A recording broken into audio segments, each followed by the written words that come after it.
Bom dia, boa tarde, boa noite, galera. Quem fala é o Márcio do meu e do seu e do nosso canal Sempre Frá. Galera, desta vez, né, não deu, né? O Fortaleza nos derrotou, né? Por merecimento tático, né? E o nosso time foi muito mal escalado, armado e, para mim, muito desorganizado. Infelizmente, perdemos o meio de campo e as jogadas pelo lado esquerdo, que era muito forte, né? O Cebolinha machucado e agora Bruno Henrique, que também se machucou na última partida. E neste jogo tínhamos o jovem Matheus Gonçalves, que até foi bem até certa parte da partida, mas sem a ajuda de Ayrton Lucas fez uma péssima partida, né? E aí ficamos frágeis demais naquele setor esquerdo. Mas antes de começar a falar nesta partida, que lamentável derrota, né? Humildemente vou pedir a vocês que se inscrevam no meu canal Sempre Frá e nos ajudem com os seus likes e visualizações no começo, meio e fim. Compartilhe também em suas redes sociais com amigos, vizinhos e familiares. E também em todas as suas redes sociais, como Facebook, Instagram, Twitter, que agora é o X, e também no seu TikTok. E nos ajude também a divulgar e buscar mais e mais inscritos para o nosso canal. Comente nas matérias e nos dê o seu feedback, que é muito importante, valeu? E fica aqui o meu abraço, respeito e carinho com todos vocês e obrigado pelo tempinho que vocês usam para ver os meus vídeos, dar like e curtir. O canal é pequeno, mas o sonho, a vontade, a determinação e o principal, o amor a esse clube é eterno, imenso e infinito. Não quero e nem desejo prata e nem ouro, apenas o meu espaço, reconhecimento do meu trabalho e mostrar a todos o meu pensamento, o meu jeito de comentar, de entender e repassar para vocês o meu conhecimento da maneira mais clara, flexível e transparente, mas sem fugir a minha cara e a responsabilidade com a verdade. Obrigado pelo apoio, carinho e ajuda de todos vocês e vamos seguindo. Galera, quinta-feira passada, dia 11, tivemos um grande duelo, Flamengo e Fortaleza. O jogo foi válido pela 16ª rodada, né, do Campeonato Brasileiro e a derrota nos fez cair ladeira abaixo. E ocupamos agora a terceira posição por 31 pontos, né? Tendo o Bahia no nosso calcanhar com 30 pontos. Sorte, né, que a equipe baiana já perdeu jogando pela 17ª rodada, né, para o Cuiabá por 2-1. E na frente do Mengão está o Palmeiras, né, que venceu o Atlético Goianiense, né, e foi para 33 pontos. Na liderança agora temos novamente a equipe do Botafogo, que venceu fora de casa a equipe do Vitória e também foi aos 33 pontos da equipe paulista, ali coladinho, né, mas lidera pelo número de gols marcados. O Botafogo tem 27 e o Palmeiras tem 25. Meus amigos, foi mais um resultado que não esperávamos nessa derrota e dentro de casa para a boa equipe do Fortaleza no Maracanã, com quase 60 mil pessoas, né? Flamengo com gol de Pedro de pênalti aos 39 minutos do primeiro tempo, Fortaleza 2, gol de Wesley aos 11 minutos do primeiro tempo, um gol contra, e Lucero aos 17 minutos do segundo tempo fazendo gol da vitória. E mais lastimável que a derrota foi a armação do time, a postura na partida. Para mim, como eu falei anteriormente, o time foi muito mal escalado, mexido e demoradamente, né? O time errava e alguns jogadores que estavam muito abaixo do esperado, né? Galera, o time no primeiro tempo até nos deu a impressão que melhorava, mas apenas no finalzinho, né? E também pelas quantidades de chutes ao gol, foram 11 finalizações e tendo sempre a equipe do Fortaleza puxando forte e organizado o contra-ataque. A equipe que jogou no mesmo estilo de jogo do Flamengo, ou seja, o 4-2-3-1. E não faltou espaço para jogar e o Fortaleza ficou confortável no jogo quando aos 13 minutos o Wesley marcou de cabeça um gol contra. A jogada que veio de um escanteio e o Fortaleza teve uma postura mais reativa no decorrer da partida, mas soube administrar a vantagem da maior parte do tempo. Menos no final do primeiro tempo, quando foi engolido, talvez no melhor momento da equipe do Flamengo, na partida. E sofreu um empate, né? Mas na segunda etapa, aproveitou os erros de transição dos donos da casa e contou com a ótima pontaria do Lucero, né, para garantir a importante vitória longe de seus domínios. Galera, para alguns jogos, podíamos sim dizer que tínhamos o segundo time. Foram quase 10 jogos e realmente se deu para fazer um conjunto com um time alternativo, né? E não cabia desculpa, talvez sim, de rodar demais a equipe, quem sabe até o cansaço. Mas aí tivemos outras perdas, né? E agora, no segundo time, no início de jogo, já não tínhamos, como antes, os sul-americanos aí, né? Da Copa América, como Arrascaeta, De La Cruz, Vina e Varela. E pior, agora também já não tínhamos Cebolinha. E pior ainda, nesse jogo com Fortaleza, nem Bruno Henrique por contusão. Conclusão, sem um lado esquerdo titular e o reserva de imediato. E assim, ficamos sem um lado esquerdo que era o mais confiável e confortável e que vinha destoando nas vitórias. No meio, o Eric Pulgar, desde que voltou da Copa América, parece que não entrou em campo ainda. Talvez o companheiro não fosse o Alan, né? Esse, muito mal, errando tudo, combatendo fora de hora e não marca como deveria. E às vezes sem atenção. Ainda levou o terceiro cartão amarelo e talvez até resolva o problema da equipe na próxima partida, que só é daqui a uma semana. Pois tivemos a partida deste domingo contra o Internacional, fora de casa adiada. E o time sentiu os desfalques por lesões, apesar da imposição natural por jogar dentro de casa. Faltou criatividade e a equipe exagerou no chuveirinho na área, maneira que nem sabemos jogar.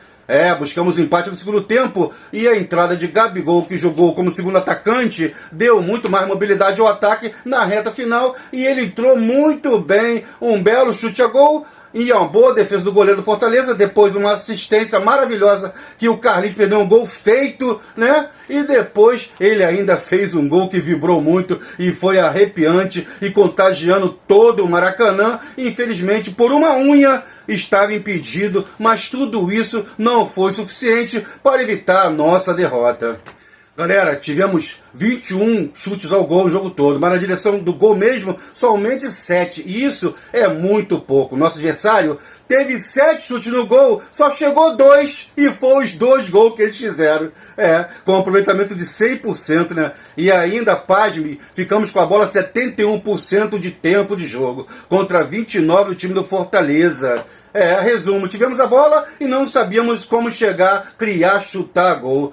O nosso goleiro Rossi, sem culpa nos gols. O Wesley, cada vez mais esforçado e melhorando, é muito mais participativo na defesa e no ataque. Hoje, tem piores que ele ali no elenco. A zaga, não vi bem o Fabrício Bruno, né? Nesse jogo talvez tenha algum problema na parte física. Davi Luiz, um leão monstro de disposição, né? Cheio de vontade, sabe sair jogando e tem experiência. Pena que às vezes falta perna, né? Isso aí já é a idade. Aí começa a nossa dificuldade no jogo. Ayrton Lucas, muito mal na partida e sem um reserva à altura para fazer a sua sombra, ou tomar de vez a sua posição. Mal defensivamente e muito mal no ataque. Erra tudo que tenta. Que fase desse jogador, hein? E ali no meio, outro grande problema, talvez, até não, né? O que acontece? Pulgar foi para a Copa América, o Alan estava machucado e se recuperando, e aí algumas partidas foi improvisado por ali o ótimo zagueiro Ortiz, contratado para ser o titular da zaga. Só que nos amistosos da seleção do Dorival Júnior lá na Inglaterra, pelo comando do Dorival Júnior, o Fabrício foi convocado, foi titular e foi um monstro nos 2 jogos da Inglaterra lá. E aqui a zaga, ao invés de ter Léo Pereira e Léo Ortiz, o Léo Pereira se machuca e a zaga é refeita, só que com Davi Luiz e Fabrício Bruno retornando da seleção. O Fabrício Bruno que fez chover nos jogos lá na Inglaterra com a seleção, né? O problema era o Davi Luiz, que ninguém esperava essa escolha e todas as fichas apontavam na direção de Ortiz, o escolhido. E aí, Davi Luiz até hoje joga com raça, disposição e demonstrando uma liderança incrível, colocando o time para frente em muitas vezes, né? E aí, como que tira um jogador jogando que o Davi Luiz está jogando, né? E no momento, ele é o nosso melhor zagueiro. E aí que surge o Ortiz lá no meio, como às vezes, né, o primeiro e segundo homem do meio campo, e é aí que o cara entrou, jogou e jogou muito, jogou fácil e mesmo improvisado, deu o recado, sabe sair jogando, marca bem e tem boa visão de jogo. Fez 3 ou 4 partidas por ali e deu um show. Mas era um jogador improvisado. E aí o que aconteceu? Voltou o Eric Pulgar, se recuperou o Alan. E o que aconteceu? O Ortiz no banco e foi escalado Pulgar e Alan para o jogo contra o Fortaleza. E o que se viu foi lamentável. Até o segundo tempo, quando foi sacado o jogador Alan, de ofício da sua posição, né, pelo zagueiro reserva improvisado no meio e fazendo muito melhor, toda vez que começa jogando ou entrando depois. Aí eu pergunto, Tite, qual é a sua dúvida, Tite? Será que você não viu a história da seleção de 1970? Jogou os melhores e os craques se improvisam dentro de campo. E dentro das 4 linhas, ele se entende e se acerta. Ortiz é diferenciado e é craque. Sendo zagueiro ou meio, tem que ser titular.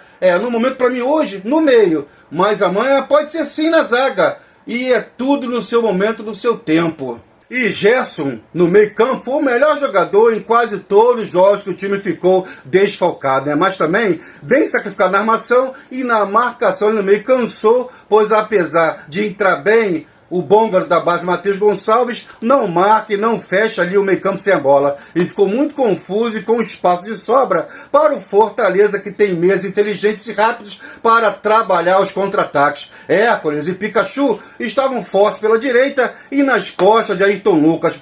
PA e Pochettino e Breno muito bem no meio campo, tendo ótimo tiro ali no ataque. Aliás, que jogador inteligente, ele fez o gol da vitória e temos que bater palma também para o dono de toda essa obra do Fortaleza, o técnico Juan Pablo Vojvoda. E voltando ao jogo contra o Fortaleza, agora eu chego ali em Luiz Araújo, muito mal na partida, até chutar muito no gol, que é o forte dele, ele não fez, né? E muito menos ali na marcação, ajudando na recomposição, como ele sempre faz. Nem uma coisa, nem outra o Luiz Araújo conseguiu fazer. Faltou intensidade física. Lá na frente Pedro fazendo o que podia, a bola não chegava a ele, ele vinha, buscava o jogo, mas mesmo assim é muito perigoso. Ele só precisa de uma bola e teve um pênalti e converteu muito bem. As entradas de Ortiz e Gabigol foram bem sucedidas, mas erradamente, porque demorou demais, né? E aliás, para mim, era para entrar com a formação do Pulgar, Ortiz, Gerson e Gabigol, mas pela direita, com a opção de Luiz Araújo entrar depois no segundo tempo, ou até mesmo colocar o Ayrton Lucas lá pela esquerda, lá na frente, o Léo Pereira na lateral esquerda, né? Como Rossi, o Wesley, Fabrício Bruno, Davi Luiz, Léo Pereira, Pulgar, Gerson, Gabigol na direita e na esquerda Ayrton Lucas e Pedro, né? E por que não? Ayrton Lucas corre bem, sabe cruzar e chuta forte. E o Léo marca bem, não precisava nem passar do meio campo, ainda ajudava o sistema defensivo, né? Bom, de fato, o que se tem a falar é que perdemos e não estamos mais na liderança. E temos dos 2 times na nossa frente aí, né? Que não será nada fácil, né? Um campeonato muito disputado. Botafogo, 33 pontos, lidera pelo saldo de gol, tem 27. E em segundo vem o Palmeiras, que também tem 33 pontos, saldo 25. O Flamengo vem em terceiro lugar com 31 pontos. E o calcanhar vem a ótima equipe do Bahia com 30 pontos. O próximo jogo seria fora de casa contra o Internacional neste domingo, né? Mas a partida foi adiada e o Flamengo volta a jogar no dia 20 com o mando de Campos, mas será no Mané Garrincha, lá em Brasília, contra o Criciúma. Já tem 80% dos ingressos vendidos e já teremos Vina, Varela, De La Cruz e Arrascaeta à disposição. E com certeza vamos ter uma ótima renda e um ótimo público, né? Né? Se o público fosse prenúncio de boas partidas do Flamengo, né? Só que não, né? Não é só o público, é o cumprimento, a direção, Tite e torcida, né? E mudando de assunto, o Flamengo fez uma segunda proposta de 18 milhões de euros, né, lá pro Claudinho. Já tinha feito 15 milhões, né, lá pro Zenit. E o time russo aceitou a oferta, depois disse não. Acho que fez beicinho e fica totalmente definido, mas a vontade do jogador deve prevalecer, né? Eu acho que o acerto vai sair e restam apenas detalhes para a mais querida anunciar o meio-campista aí que joga no meio e pelo lado esquerdo, né? E contudo, dificilmente não será jogador do Flamengo e será oficiosamente anunciado aí, apresentado aí a qualquer momento, né? E também é aguardado o meia Marco Antônio Dalasio. O Flamengo quer um empréstimo, o jogador quer vir, o time italiano quer vender definitivamente pra gente. Mais um impasse, mas no fim também deve prevalecer a vontade do jogador que não quer continuar. O que assusta é que ninguém chega pro lado direito. É alguém que vai ao fundo, um jogador de velocidade, habilidoso, né? E também um lateral para vir e ser titular. Bom, vamos aguardar. Galera, com todas essas manchetes que eu dei pra vocês, todo o resumo de Flamengo 1, Fortaleza 2, vou ficando por aqui. Mais uma vez peço que vocês se inscrevam no canal, deixe o seu like, acione o sininho das notificações e nos ajude a compartilhar o máximo desse vídeo. E é claro, deixe os seus comentários nos vídeos, que é muito importante. Assim como os seus likes, E fica aqui os meus agradecimentos a todos vocês pela força, apoio, audiência e carinho com o meu, o seu, o nosso canal Sempre Frá. Um enorme beijo nos corações de todos e como eu sempre falo por aqui, isso aqui, ó, é Sempre Frá. Valeu!